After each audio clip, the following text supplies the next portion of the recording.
Good afternoon, everyone. And for many people, I hope I saw you last year. Can I just have a show of hands? How many people were here last year? Okay, that's about a third, so that's good. And last year I did a do's and don'ts.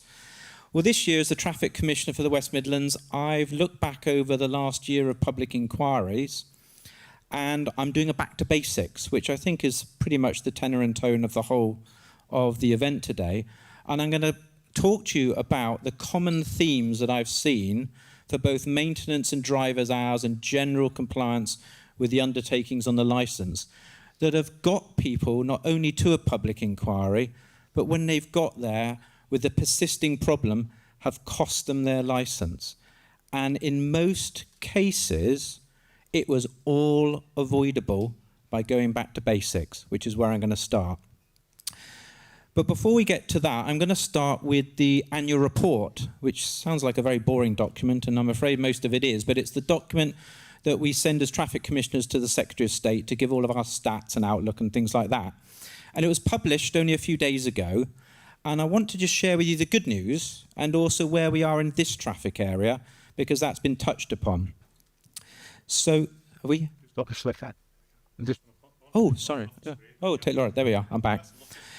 So, for the first time ever, on applications for licences, the service level agreement of a 35-day processing time has been met for both goods and passenger carrying vehicles, and that's with the continued use of new technology to speed up the process.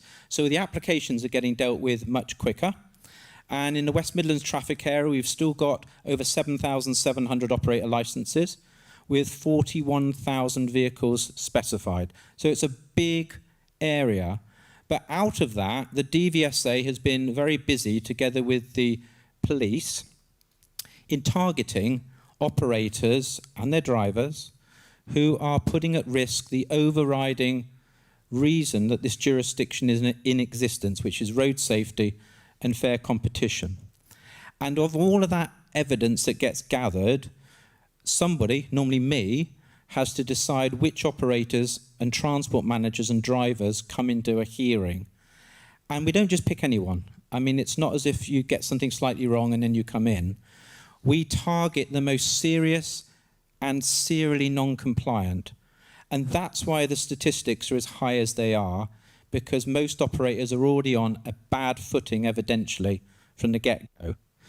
And in my traffic area, I think I came top of all the traffic commissioners for the number of public inquiries I dealt with last year. And for goods alone, I did 150 hearings and revoked 52 operators. That's 35%, okay? And that was the highest statistic of any regulatory action I took by a comfortable 4%, which meant that an operator coming before me statistically was going to lose its license. That's where it played out. And for the appeals in that same area, from 2023 to 2024, nobody overturned my decision made at public inquiry. High revocation rate, high regulatory rate, no one got it overturned. So with that background, you're going to want to stay away from the public inquiry. Following what Laura said, don't get down to that point where you're before me or one of my deputies or colleagues, and that's where we're going to go now. So as Laura said, and I'm sure it's been said earlier, when you applied for the licence, that's the starting point.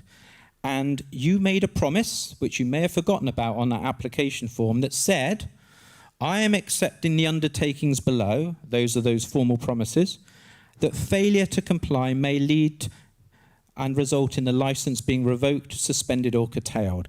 So you've signed up to it. That's why the licence was granted. And there are a number of those undertakings, those promises, and they're all recorded on your licence still. They're all there for you to read. Now, the responsibility for the undertakings, the promises, are the directors, or if it's a partnership, the partners, and clearly a sole trader themselves. And those people need to know what those undertakings actually say. That's the basics, and to be familiar with them. Because many times in public inquiry, I'll spring a question on an operator, say, well, can you give me 3 of the undertakings on your licence?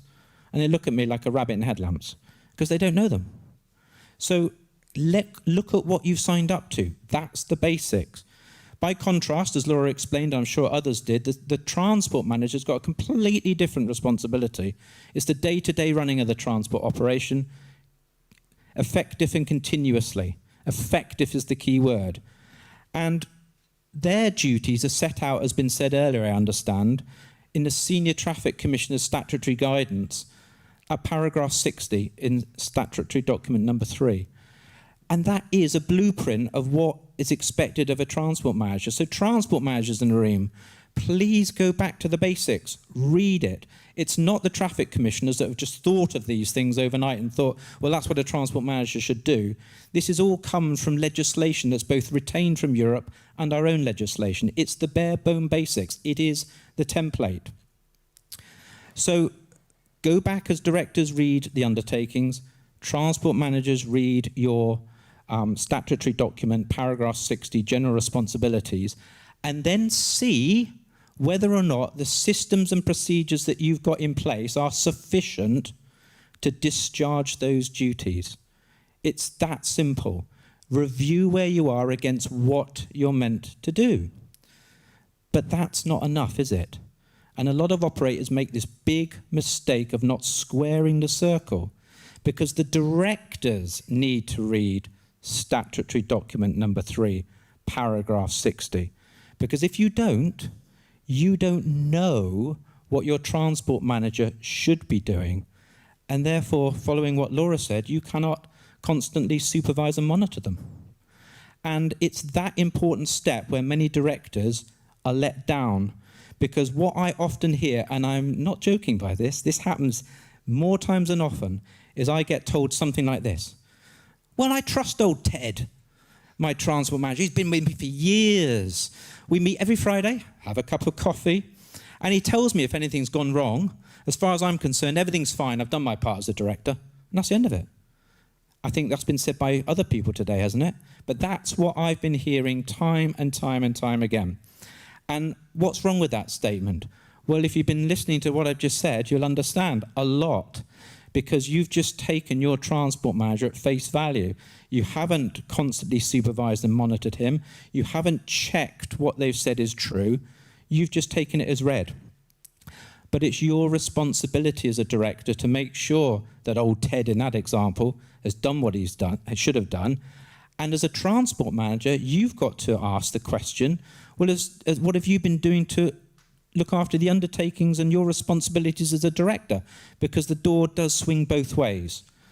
And the best way, the most basic way to deal with this is to have a regular meeting and minute that meeting. Have it written down so that you've got documentary evidence in digital or tangible form that shows not only that you have a meeting, but what you've discussed, what your action plans are.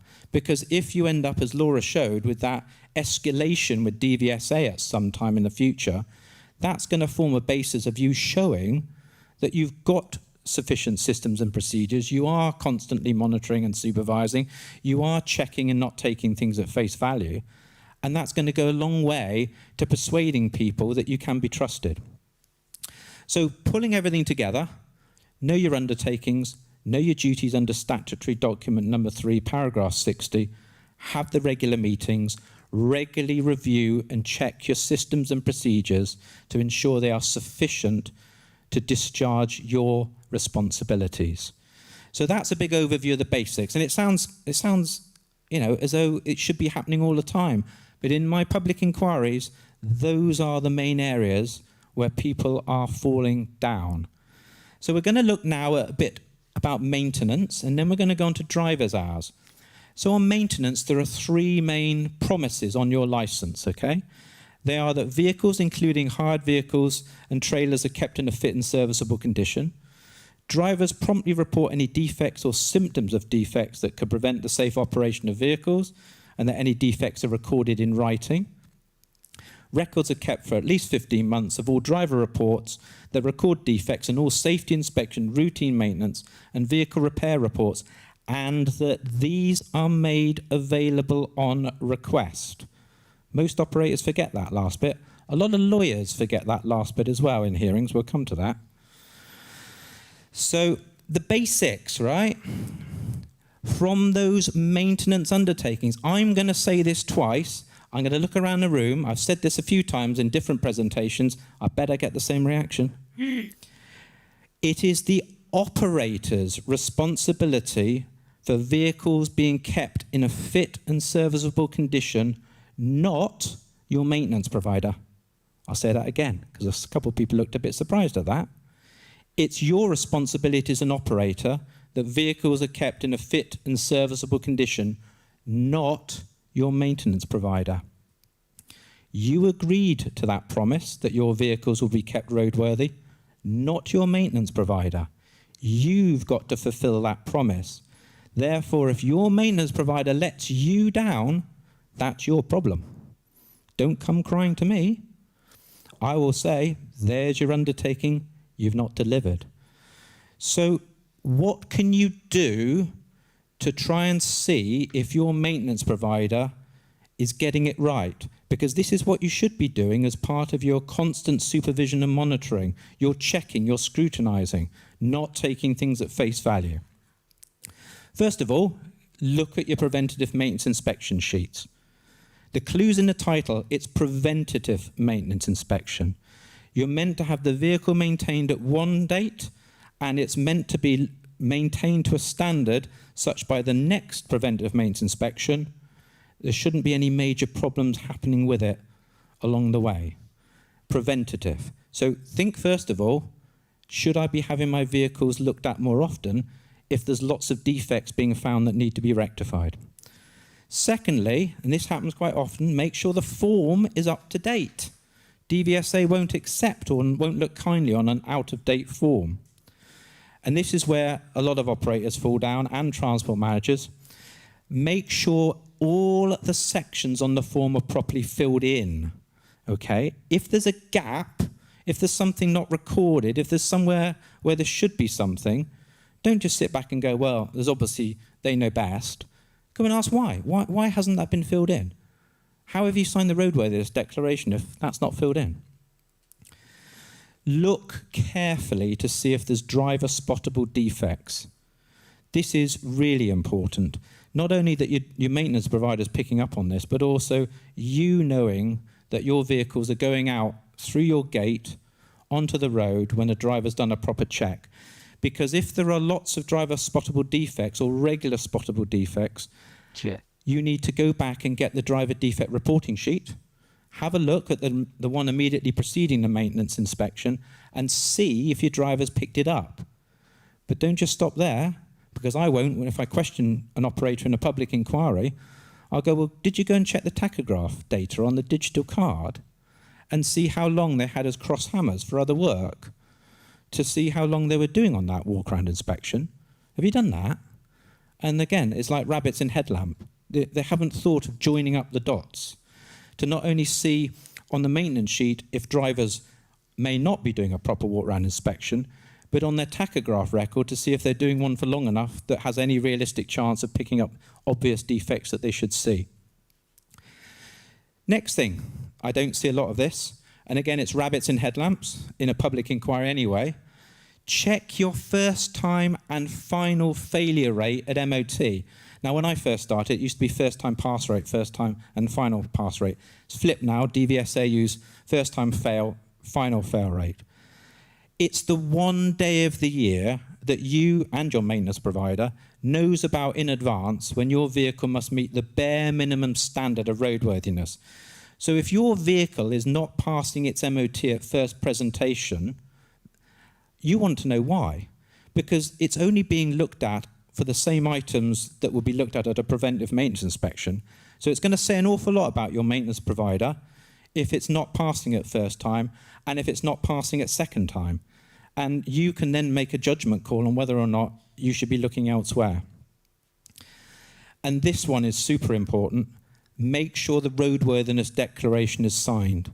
I will have at least one public inquiry a week for maintenance where one of the criticisms of DVSA in both the maintenance investigation visit report, so when they come and look at you, and in the supplemental statement they'll prepare for the inquiry, where that roadworthiness declaration has not been signed on at least one or many occasions. And that declaration's there for a reason. It's to protect you. Because if it's not signed, that vehicle is not roadworthy. It's as simple as that. Because otherwise it defeats the whole purpose of having that declaration there. If it's signed, it's roadworthy. If it's not signed, it's not roadworthy. And that's how the police will view it. That's how DVSA will view it. That's how I view it. So check it's signed. And if it's not, for goodness sakes, don't let your vehicle carry on until such point as that can be clarified.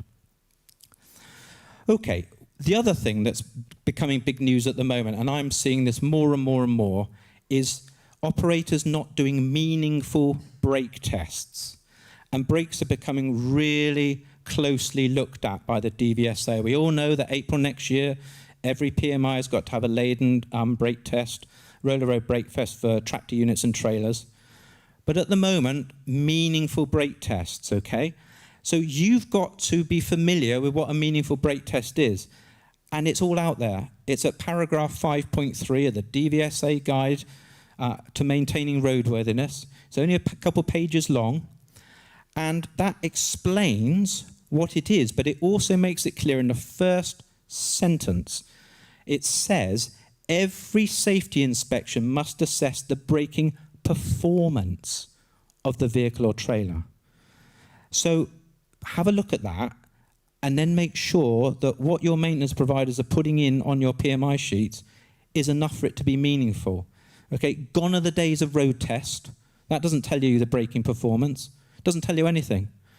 Now it's got to be more scientific in its approach with the data, that it's meaningful, that you have the performance of the brakes. And all of this stems from legislation from 1986. It all is explained in paragraph 5.3. And that legislation basically says you need to know that every part of every braking system works properly. It's Regulation 18 of the Construction Use Regulations. And you can only do that if you know what the braking performance is. So that's why DVSA and by the same token myself are taking such an interest in brakes at the moment, okay? So also ensure that the vehicle's going in a sufficiently laden state. There are clear examples of operators who are exempted, and there are clear examples of operators where the vehicle's never going to get anywhere near the gross vehicle weight that they could carry. But by and large, you know that vehicles have got to be presented at 65% gross vehicle weight. So when you get your roller road brake test, and this is an exercise I play with all operators when I get those documents, I go through and I see, well, was that at least 65% gross vehicle weight? I look to see if on the axles whether or not there was insufficient load. And then I ask the operator when I find those instances, and there's always several, where's your retest? Where's your second roller road brake test? When the vehicle is presented at proper laden weight. And again, it's rabbits and headlamps, because they haven't read the form. All they've seen is a pass and thought nothing more about it. But it's back to basics. You've got to know that every part of every braking system works properly. So you've got to be able to read that roller road printout just to understand the basics on it. And part of the basics are ensuring that there was sufficient weight on each axle, because as you know, and if you didn't, I'm telling you, you'll get a pass as long as the wheel locks. And it takes less effort to lock a wheel, the less the laden weight upon that axle is. So that's why they need to be weighed. So back to basics. Read the form. Understand it, please. Okay. Now, I highlighted earlier about and that these are made available on request for the records, okay? And I joked about the lawyers. There are some that probably don't know it, but it's important because at a maintenance investigation, as I heard Laura explain, you normally get 2 weeks' notice. Sometimes you get less, but that's right, about 2 weeks' notice. And they'll ask to see your maintenance records because you're expected to have them. And because they've asked to see them, if you don't provide them, you're in breach of one of your promises. So you must always ensure that your records are readily available and in a form that is easy to follow, easy to understand, and will assist the DVSA or the police. Because I had an operator that recently I revoked, one of many, and they had refused to hand over maintenance records to the DVSA on an announced maintenance investigation. And then, to make matters worse, they refused to provide any documents for the public inquiry.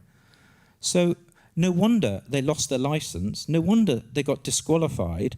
And good luck on any appeal, because they've just breached that really important promise, because you've got to be able to show that evidence that you're doing it right. That evidential trail must be there.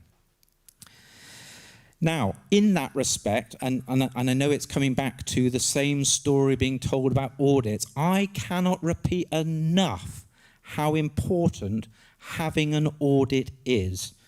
If only before a public inquiry, even if the audit shows that things are wrong, you get an audit, a third-party professional view of your compliance. It'll tell you what you're not seeing, for one. It'll give you a roadmap of what you need to do, for two. And it will also be tangible evidence to demonstrate you've made changes and that they're starting to work. And I would recommend, if I was going to recommend anything, that every 12 months is the bare minimum, just to get that third set of eyes looking at you as a transport manager, looking at you as a operator. Because the amount of times I get told by lawyers, my client will offer you an undertaking that they'll get an audit done in 6 months' time. Well, why haven't I got one before the inquiry? I'll accept the undertaking most of the time, but it would have been nice to have that audit done. And half the time you can avoid a public inquiry in the first place if you had these regular audits done, because then you'd see what basic areas of compliance you're missing. That small cost, that small inconvenience once a year can pay massive dividends down the line. So please consider what I've just said and what everyone else before me would have said on that subject.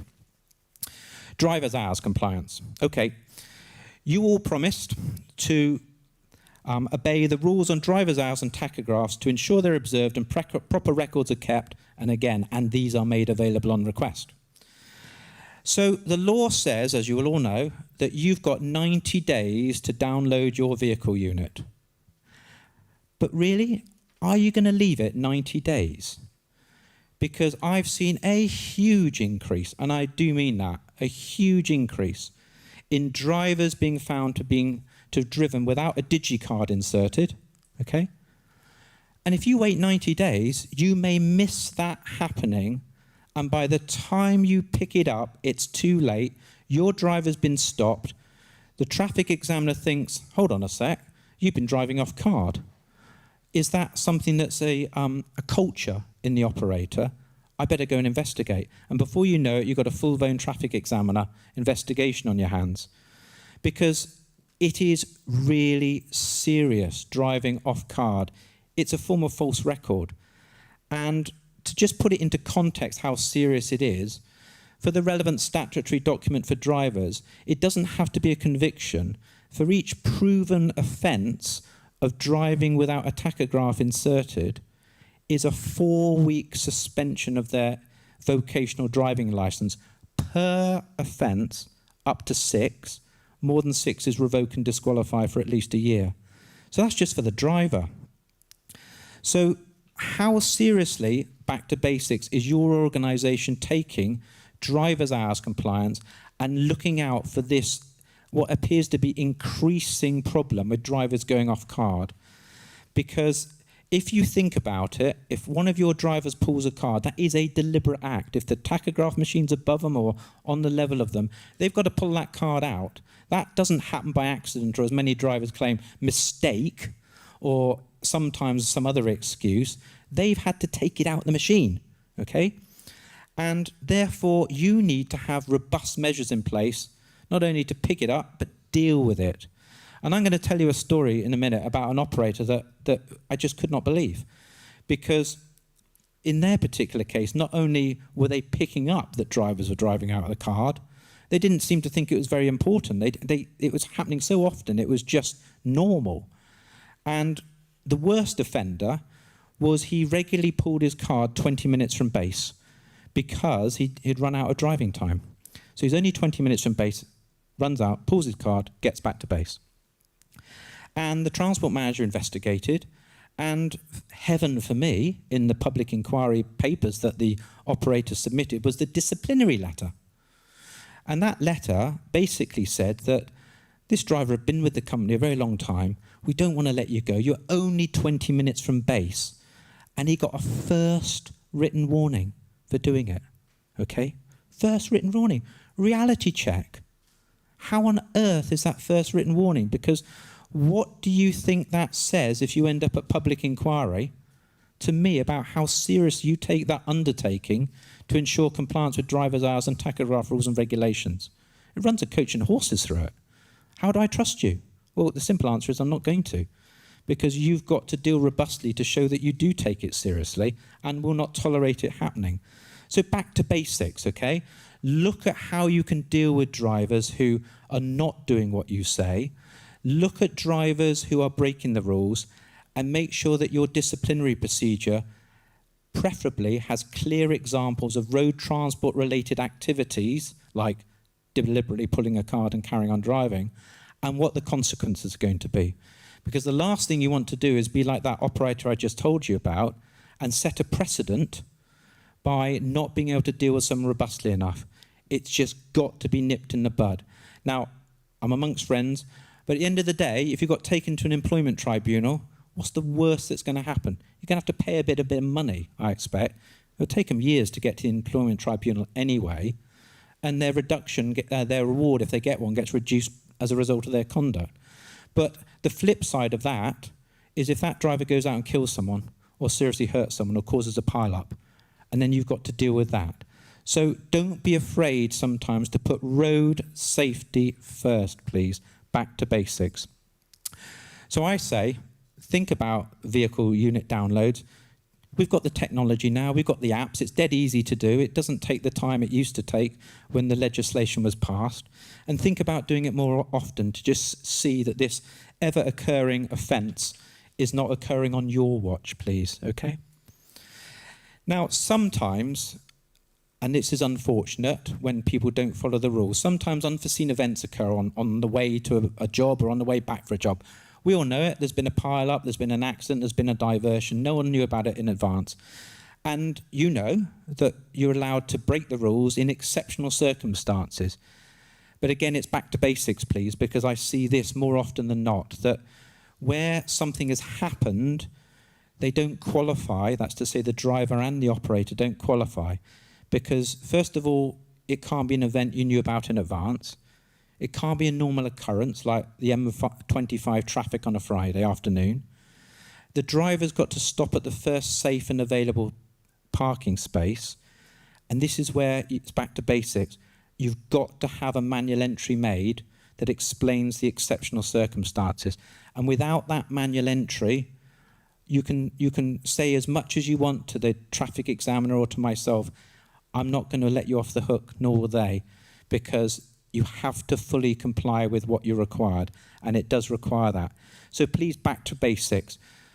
Look at whether or not drivers know what to do for exceptional circumstances. Look at whether or not you've planned your routes to factor in enough time for delays. Check your vehicle unit downloads as regularly as you think reasonable. Try and pick up missing mileages, investigate thoroughly, and have a robust disciplinary procedure to weed out those drivers that you don't want working for you. Now, a lot of people are frightened at the moment with a driver shortage to let drivers go. They'll say, well, I can't find a good driver, we'll just give him another chance. But just think about the consequences of what could happen. You doing that could cost you your licence, or worse, if that driver seriously injured or killed someone. Another thing I've been seeing is cliff edges for driver qualification cards. Every 5 years, 35 hours continuous professional development. But I'm seeing a lot of cases where drivers are getting right up to the time of renewal, not having told their employer, or their employer not being aware that they're up for renewal, or how much they've got to do to qualify for the driver qualification card, and suddenly they've got to find 35 hours or 28 hours, and they can't get on a course, and that driver's off the road, and sometimes there's a temptation to let the driver carry on. So I see a lot of operators and drivers caught out with this cliff edge. Please look at each driver on their own basis and plan well in advance when they're going to need their CPD. And also particularly pay attention to a new driver who joins your organisation. Don't just trust what they say about their training record before. make sure you actually know how much qualifying CPD they've got when they join you, so that you don't get foul of that. Now, there's been some other notable exceptions and mentions. Periods of grace. It's in the annual report, but I've been seeing, not only at public inquiry, but also on my submissions work, real problems with this. And it's not that the periods of grace have been granted. I'm very happy to grant a period of grace. It's the operators who have not fulfilled it before the end of it, and then the license gets revoked. And unfortunately, once a period of grace has come to an end, nothing can be done. I can't extend it because it doesn't exist anymore. So if you get granted a period of grace, and I'll come on to the classic example in a minute, please make sure you understand what you've signed up to, and please make sure that before the deadline, if you need more time, you ask for it. And the most common problem is where the transport manager leaves quite suddenly and without any notice or very little notice. And it is a common theme, because then the operator's scrambling around to try and find someone and get a period of grace, and it becomes very frantic and very difficult. And therefore, one of the things that I've been trying to put the message out to all operators, particularly in a hearing, is that make sure you've got sufficient notice periods in your contracts with your transport manager, and certainly any new transport manager that joins. Because if you don't, and they can just go off with a week's notice, you're really on the back foot. And it's probably in everyone's interest that longer notice periods are there. So there's a classic case where this sort of thing happened in the Eastern traffic area. It was for Ottlesford District Council, where they failed to fulfil their period of grace on time, and suddenly their licence was revoked, and all their bin lorries couldn't operate. And no one could have their black bins emptied.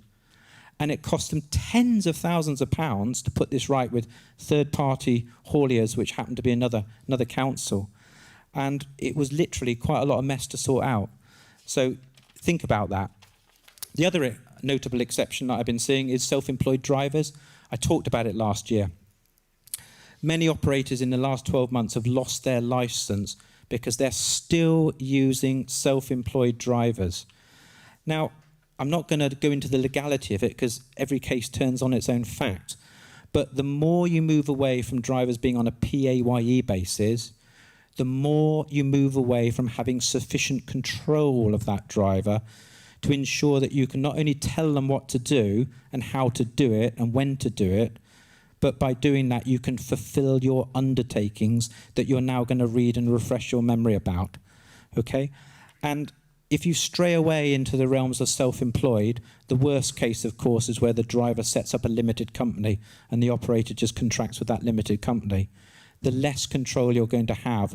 And that's going to come back not only to the issue of road safety, but it's going to be fair competition. And so please don't put yourself at risk of being caught out by that. Now, I get asked a lot, well, what about agency drivers? That's absolutely fine. I have no problem with agency drivers. However, they have to be on an occasional basis to take account of unexpected events, the peaks and troughs in a year, but they can't form the bedrock of your normal and necessary core of drivers. They're occasional only, and a lot of operators get caught out when I see them, and the traffic examiner's already asked the questions, and they've got sort of 25% of their drivers have been self-employed for years and years and years, and it's like, you can't do that. And then when I drill down, I find the reasons why, generally because it's much cheaper, unfair competition. So back to basics. Now, I've given you a lecture, and next year, if I'm very kindly invited to attend again, it won't be a lecture, but I just wanted you to know what has been coming across my desk the most in the last 12 months, how you can avoid it, how most of the problems are basic ones, and how by me imparting upon you now all of those things, you can go away, review your systems and procedures, and hopefully avoid coming before me and facing that dreadful dilemma of statistically being more likely than not to lose your licence. Thank you. Thank you, Miles. You just stay there for a second. I'm sure there's some questions. I'm sure there's some questions. So, for last time today, any questions for Miles? Be brave. Be brave. Be brave. Yes, you'll have to stand up and shout out loud, please. Really? When are the DVSA, the OTC, whoever, the Department of Transport going to be able to bring third-party maintenance providers under their wing? Ooh, you are very good in that question. I'll tell you something that's going to appear in the new Guide to Maintaining Roadworthiness when it's published. There is a delay in its publication at the moment, but it has been signed off. I'm on a steering committee with Traffic Commissioner Rooney, which is a rating system for maintenance providers, which rates them at 1 to 5 levels, with each level requiring a certain degree of competence and evidence and support. And the official announcement and how it's all going to work is going to be forthcoming very soon. It's voluntary, but there has been enormous interest, and we sit on a committee with all of the associations, and also DFT are present. It's been going through a trial at the moment with a lot of success, and the new Guide to Maintaining Roadworthiness is going to explain more about it and when it's going to become fully live and public. And that will hopefully start the ball rolling by industry self-policing itself and self-declaring itself, so that somebody will have a good idea to make an informed decision as to whether or not that maintenance provider gives what they need to be compliant in their transport operation. So that is work in progress. Does that help? Anybody else? Come on. I'll just pick up on one thing that you've said, a couple of things that you've said there, Miles. From an investigation perspective, a lot of the things you've highlighted are things that I see regularly when I'm conducting investigations for clients, ad hoc or over a period of time. I think one thing I would really drill down on for everybody, it was one of your last comments, driver CPC. Yeah. I think there's two or three things to look at there. Is that I would suggest you source your own driver CPC or have it in-house, because you've got total control of it. But vet your providers. But if you leave your drivers to go to find their own providers, check they've actually been and vet those providers as well when they come back with the qualification card. Because I had a driver about 3 or 4 months ago that had 2 incidents within about 4 weeks of each other. First one was very minor, second one was a bit more serious. But something wasn't quite right with some of his answers in his second interview about his first investigation. So I drilled back down and I found out, because one of his training days that he said he'd had training, CPC, was on the day of his first collision. So I asked him where he'd had his training. So he told me who the provider was. Needless to say, it's in Liverpool, so there's no Scousers in the room, so I can say it. That's fine. Sorry. But what I found out was the provider he'd been to had booked about 50, 60 drivers on for the week, and the auditor didn't turn up for the week, and all of them got passed. So don't believe what your drivers say, I think is the one thing, and check the providers. That's probably the biggest piece of advice I would give from what you just said there, Miles. I would agree. I've had many cases, the similar ones, where DVSA just happened to spot that on the day of the course they were actually out driving. Mm-hmm. And then they've done the investigation, and it's a big problem. So unless you're good at lying and remembering your lies, don't do it. No. Simple as. Thank you, Miles. Thank you very much. Thank you.